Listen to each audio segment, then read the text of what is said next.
Adlaw nga Biyernes karon mga kaigsuunan at sa 30 sa bulan sa Disyembre tuig 2022. Ang pagbasa kinutlo gikan sa Ebanghelyo sumala ni San Mateo kapitulo 2 bersikulo 13 ngadto sa 15 og bersikulo 19 ngadto sa 23. Sa diha nga nang lakaw na ang mga maalamong bisita, usa ka anghel sa Ginoo ang mipakita kang Jose pinaagi sa damgo nga nag-ingon, "Bangon, dad-a ang bata ug ang iyang inahan ug pangagyo kamo ngadto sa Ehipto ug pabilin didto hangtod nga papaulion ko kamo, kay ang bata pangitao ni Herodes aron patyon." Usa mibangon si Jose, gidala niya ang bata ug ang iyang inahan ug mikagyo sila niadtong gabhiuna padulong sa Ehipto. Nagpabilin sila didto hangtod nga namatay si Herodes. Nahitabo kini aron matuman ang giingon sa Ginoo pinaagi sa propeta, "Gitawag ko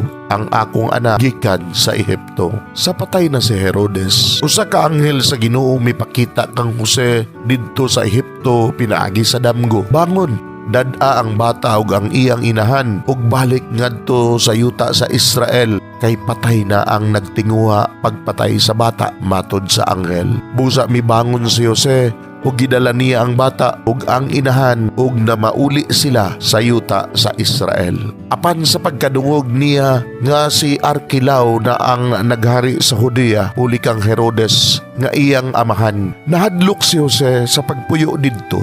Unya gipahibangnuan na usab siya sa Ginoo pinaagi sa damgo, busa miadto siya sa lalawigan sa Galilea ug mipuyo sa usa ka lungsod nga ginganlag Nazaret. Nahitabo kini aron matuman ang giingon sa mga propeta, siya pagailhong taga Nazaret. Mga igsuon, ang Ebanghelyo sa Ginoo. Daygon ikaw o Kristo.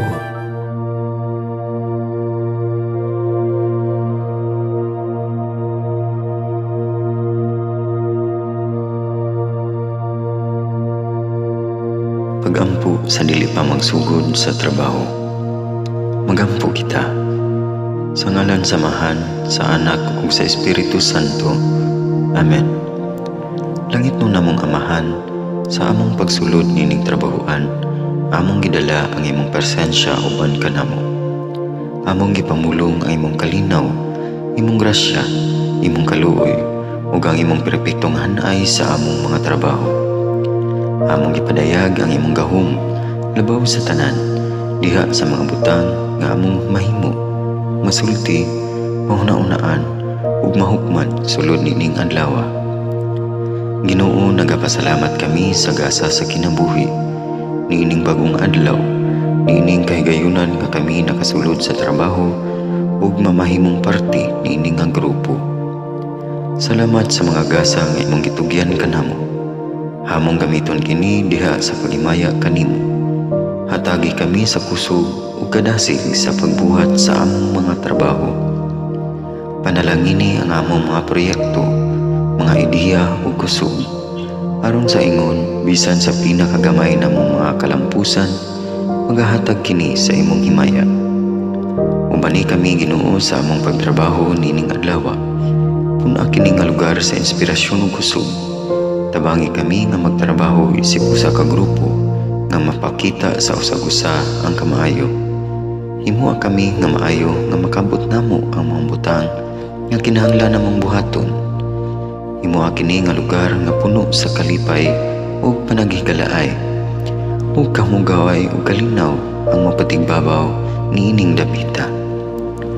Ginoo, kung kami anaa sa kalibog, giyahi kami. Kung kami muwadaan sa kadasig ug paglaom, dasiga kami. Himua nga ang trabaho nga among gihimo ug ang paagi sa among paghimo niini makahatag unta kini ug hugot nga pagtuo, kalipay ug pahiyom sa tanan nga among mahimamat karong adlaw.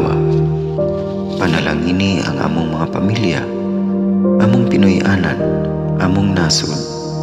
Himua nga magmatidud-anon kami sa pagtagad ug pag-amuma sa kalikupan ug sa tanang may kinabuhi diha sa pagbuhat kanamo sa pagkabot sa imong pangandoy alang sa hustisya ug kagawasan. Ug Ginoo, sa among pagbiya nining lugara, Tagai kami sa imong panalangin ug kaluoy sa among pagbiyahe. Panalangini ang among mga pamilya ug Pinoy-anan nga anaon ta sa maayong kahimtang sama sa among pagbiya kanila.